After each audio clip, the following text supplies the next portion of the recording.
नंदनी ज़्यादा पढ़ी लिखी नहीं थी, लेकिन वह बहुत होशियार थी। वह भोलपुर शहर में अपने बेटे के साथ मायके में रहने के लिए आई हुई थी।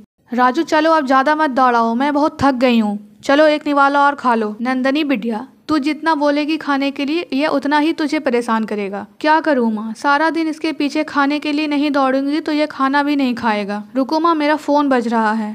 हेलो माँ जी, सब ठीक तो है? आप रो क्यों रही हैं? क्या नितिन का एक्सीडेंट हो गया? कौन से हॉस्पिटल में है वो? रुको मैं अभी पहुंचती हूँ। नंदनी के पति नितिन का एक्सीडेंट हो जाता है। वह रोते हुए अस्पताल पहुंचती है। नंदनी बहू, डॉक्टर ने कहा है कि नितिन के पैर में गहरी चोट लगी है, इसे ठीक होना बहुत ही मुश्किल है। डॉक्टर जी, लेकिन इसका कुछ तो इलाज होगा। इसका कुछ भी नहीं कहा जा सकता, इनकी घुटनों में बहुत ज़्यादा दबाव पड़ा है। माँ, मैं और मीना घर जा रहे हैं। हमारा बेटा बंटी घर पर अकेला है। सुनो जी, तुम्हारा भाई तो अपाहिज हो गया है। अब क्या सारा जिंदगी हम लोग इसे खिलाएंगे, ऊपर से इसके बच्चे को भी?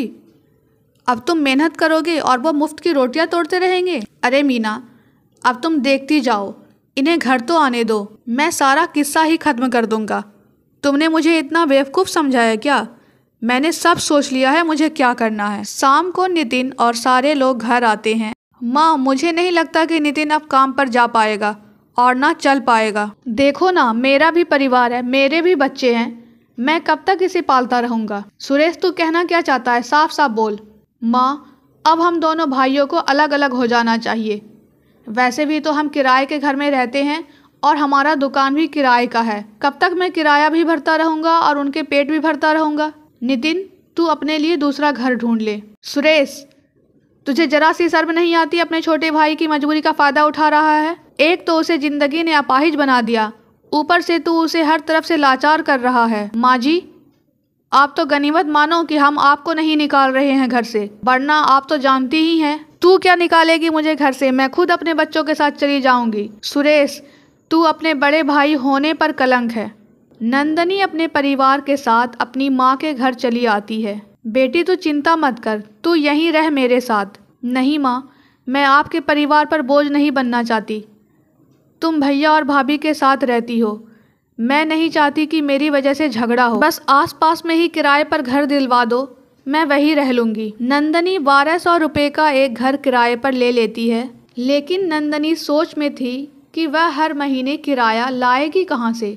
ऐसे ही एक दिन नंदनी अपनी सास से कह रही है, राजू माँ के साथ मंदिर दर्शन के लिए चला गया है। घर कितना सूना सूना सा लग रहा है। हाँ बेटी, वह घर में रहता है तो घर उसकी शोर से गूंजता ही रहता है। माँ जी, नितिन के 2 कमीज दर्जी को ठीक करने देने थे, मैं जरा देकर आती हूँ। नंदनी बाजार चली जाती है, लेकिन वह सोच में डूबी हुई थी। मैं इतने सारे पैसे कहाँ से दूंगी? मुझे कुछ ना कुछ तो सोचना ही होगा। काश मैं ज़्यादा पढ़ी लिखी होती तो मुझे नौकरी मिल जाती। तभी उसे एक सब्जी का ठेला दिखता है जिस पर लौकी बिक रही होती है। नितिन का लौकी खाने का मन था, इसी ठेले से ले लेती हूँ। भैया 2 किलो लौकी देना। जी बहन जी, अभी देता हूँ। उतने में नंदनी तराजू के नीचे देखती है कि कुछ लगा हुआ है। भाई साहब, यह तराजू दिखाना ज़रा, क्या लगा रखा है आपने? कुछ भी तो नहीं लगा रखा है। इतने में नंदनी तराजू उठाकर देखती है कि उसके पीछे चुंबक लगा हुआ है। भैया कुछ तो शर्म करो, ईमानदारी से सब्जी क्यों नहीं बेचते? तभी वहाँ पर लोगों की भीड़ लग जाती है। अरे पता नहीं यह कब से हमें ऐसे ही सब्जी दे रहा था।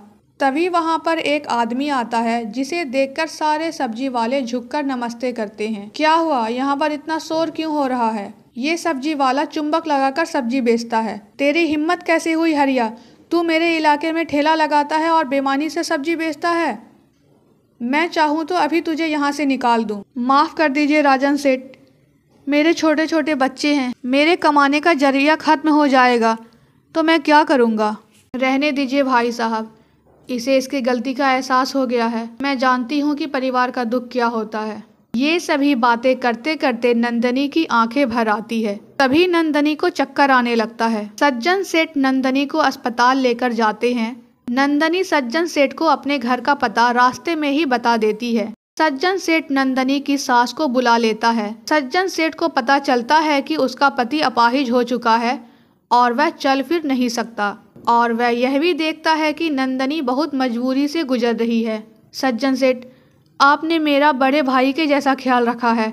मैं आपका एहसान कभी नहीं भूलूंगी। इसमें एहसान की कोई बात नहीं है, तुम मेरी छोटी बहन जैसी हो। नंदनी घर आ जाती है। एक दिन सज्जन सेठ नंदनी के घर आता है। नंदनी, मेरे पास बहुत से सब्जी के दुकान हैं, लेकिन उनका देखभाल करने वाला कोई भी नहीं है।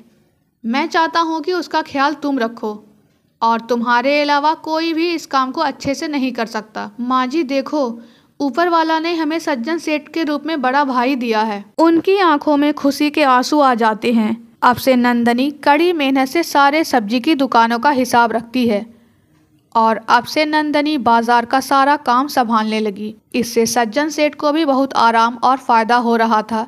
इसी तरह नंदनी सब्जी वाली बहू बनकर अपनी सारी जिम्मेदारियां निभाती रही।